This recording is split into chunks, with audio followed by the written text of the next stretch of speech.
Hello once again everyone, and welcome back to Moveset Breakdowns. So last time we went over Geralt of Rivia from The Witcher 3, and today we're going to start tackling Henry of Skalitz from Kingdom Come Deliverance. Now, if you've not seen the show before, let's talk a little bit about what we do.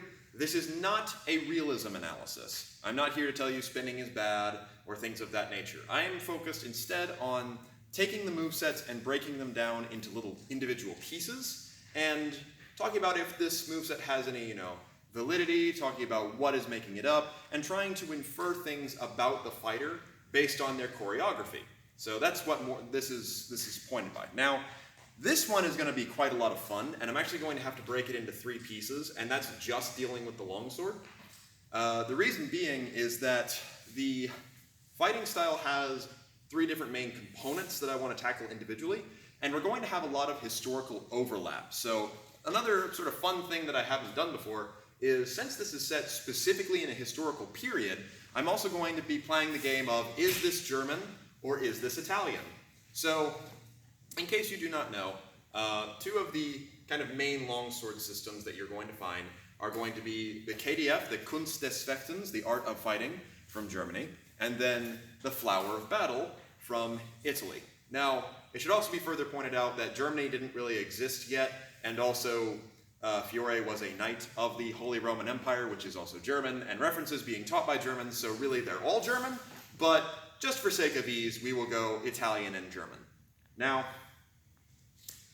when it comes to the fighting style in the game, it's not just Henry of Skalitz, the main character, who uses these moves. It's everyone. Everybody draws from the same motion capture pool, and so what I will be referring to this instead as is the Bohemian school of fencing, because that's where it's set, so that makes a lot of sense. I mean, everybody, the bandits, the knights, your teachers, you, even the Cumans, all fight kind of the same way with a few little differences. So, what are we going to be focusing on today? Well, movesets are broken down into 3 categories. There's going to be the guards and cuts and defenses, which is what we'll tackle right now. There's also going to be the counters, which is going to be the master strikes as they call them, and then there's going to be the combinations that you can do against people. So for right now, we're going to tackle just the guards and the basic defenses. So, first and foremost, when it comes to the guards, they're based around 5 lines of attack, technically 6, but 5 cutting lines. There is straight down the middle, coming from the right, coming from the left, up from the right, up from the left. And then we have a circle in the middle for thrusts. This is the general attack pattern, and all attacks will come along these lines. So we don't have to deal with straight up the middle, and we also don't have horizontal cuts. So, with our guards, they're going to always prepare you for launching one of these attacks. We have what is essentially just Vamtag / Pulse de Dona to start out with. So the stance that everyone takes is a rather balanced one. They're not front leg heavy, they're not rearward heavy, they're not doing any shifting of the feet. They are toe forward, toe to 45, and then posture is nice and upright. Now, compared to the Vamtag that I will take, theirs is lower, so now the strong of the sword is more level with the chin or neck. Their elbows are also much more pronounced out to the side as opposed to tucked in, and their arms are going to be a little bit more forward. Now, part of this is probably because of you're looking through Henry's eyes, and if I actually take a guard, I physically can't see most of my sword. So they've lowered it down so you can actually see what position you're in, right? But this isn't necessarily a bad Vamtag, it's just a different way of taking it, and does leave your arms a little bit more exposed, but then again, most of the time you're fighting in gauntlets or basic arm harness, so it's not as big of a deal. So, when it comes to Vamtag, we're going to be just right here, and then they will also form it on the other side. Now, everyone in the Bohemian school will make sure that they are standing with the sword on the side of the back leg. The reason they do this is because all of their attacks, they're going to pass forward, bringing the body into their attack, and that's much easier if your sword is prepped on that side. So, with Vamtag, we've got here, and we've got here on this side as well. We also have the high version, where the sword is held right above the head. Now, this can be taken either leg forward, but tends to generally have the left leg forward, as most people fighting are right-handed. The sword is held just above the head, nothing really crazy. In fact, when you take this guard, pretty much your sword disappears from your vision and you can just see the edges of your elbows. Sword is held at about a slightly wider than 45-degree angle above your head, and this is going to allow you to chop straight down. Now, when it comes to the low guards, that's where things get a little bit less normal, right? So these, totally fine, totally normal, nothing strange about them. These guys, on the other hand, tend to blend things a little bit. So when it comes to taking the low positions, you're going to have the arms relatively extended and the sword held kind of flat. And then on this side, again, same idea. Now, what's odd about this is it doesn't really follow into any set guard perfectly. So the one I would expect if you're going to launch cuts from below is going to be Nebenhut, where my arms are held back. But obviously I can't see that, so they chose not to do this one. You could also take, for example, Porta di Ferro, where the arms are held down, and I can still absolutely cut from below, but I'm also set up for other actions. Again, the arms are held more back, so you can't see that. What it closely resembles is instead Schrankhut, and Schrankhut is the barrier guard. Now this is a position that you take when you want to invite a cut to the head, and then you can start executing Krumpfhau techniques very easily, and it can be held on both sides. But no one in the Bohemian style is putting their thumb on the blade.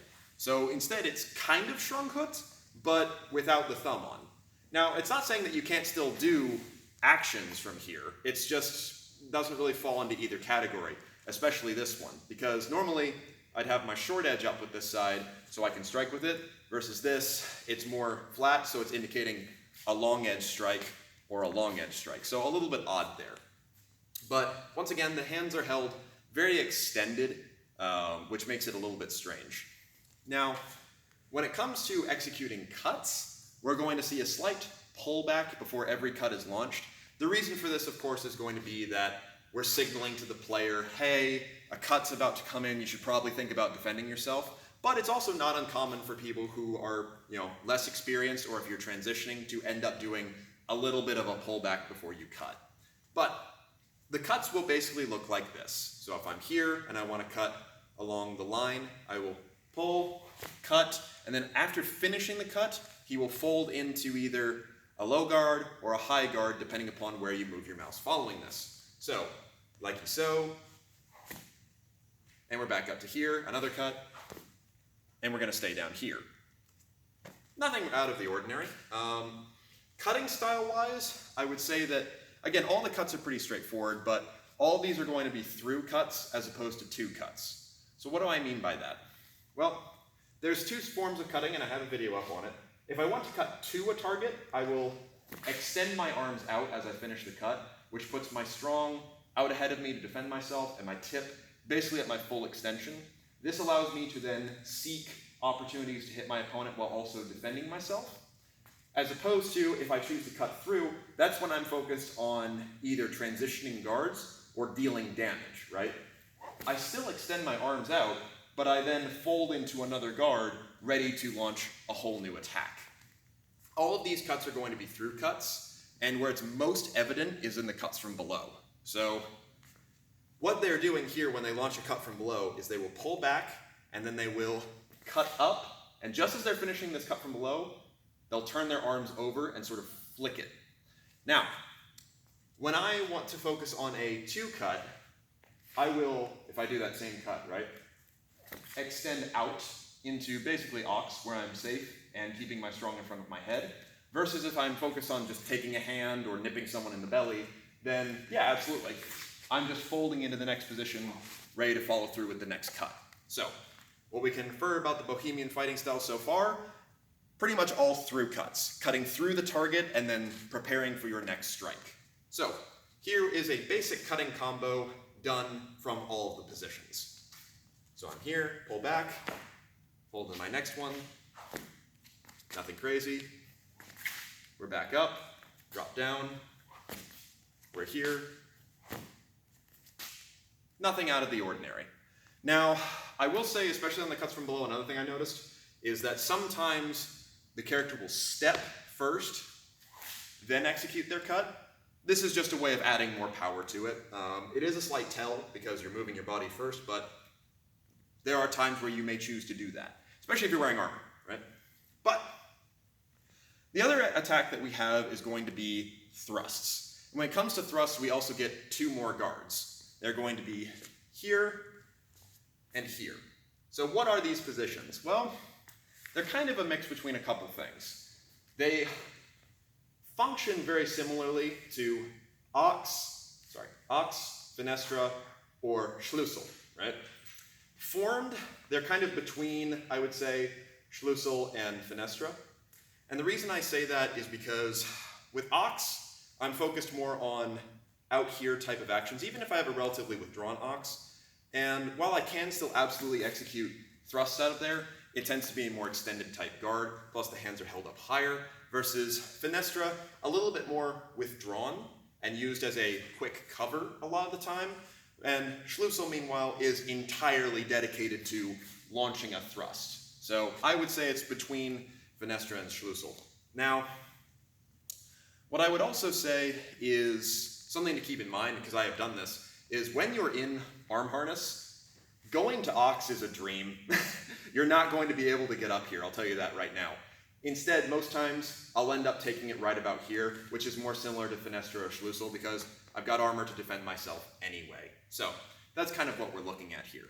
Now, when they execute the thrust, they will push the long edge across, and at the same time, they will step forward, putting their weight into that hit, and then they will withdraw back to defend themselves again. They'll always make sure the long edge is standing upward. So if I execute a thrust from right to left, boom. If I execute a thrust from left to right, boom. Just a nice little out there and stick, while relatively defending yourself. So, nothing too crazy. What can we infer about the Bohemian fighting style based upon these cuts and these thrusts? Well, I would say they're a little bit more Italian as opposed to German. And the reason I say that is because a lot of the strike, even though the KDF still has your standard Oberhau and all things like that, Fiore puts a little bit more emphasis on the cuts, in my opinion, and is much more certain on you cut through the target and you're ready to then launch into your next cut, as opposed to a lot of the German actions will end up more extended and fighting out away from yourself. So I'm erring on the side of Italians, but only just barely. In regards to the thrusts, again, I'm erring on the side of it being more like fenestra as opposed to Schlüssel, just because of the range. Schlüssel, you're normally launching a very extended thrust, versus this is much more of just a quick transition with a nice little jab and then covering yourself. Speaking of covering yourself, let's talk about defenses. So, that's where we get a couple other little guard indications. If a cut comes straight down from below, we will see characters raise up basically into Kron/Corona to defend themselves. We will also see if cuts come from below, they will step back and defend with the long edge. Same thing on this side.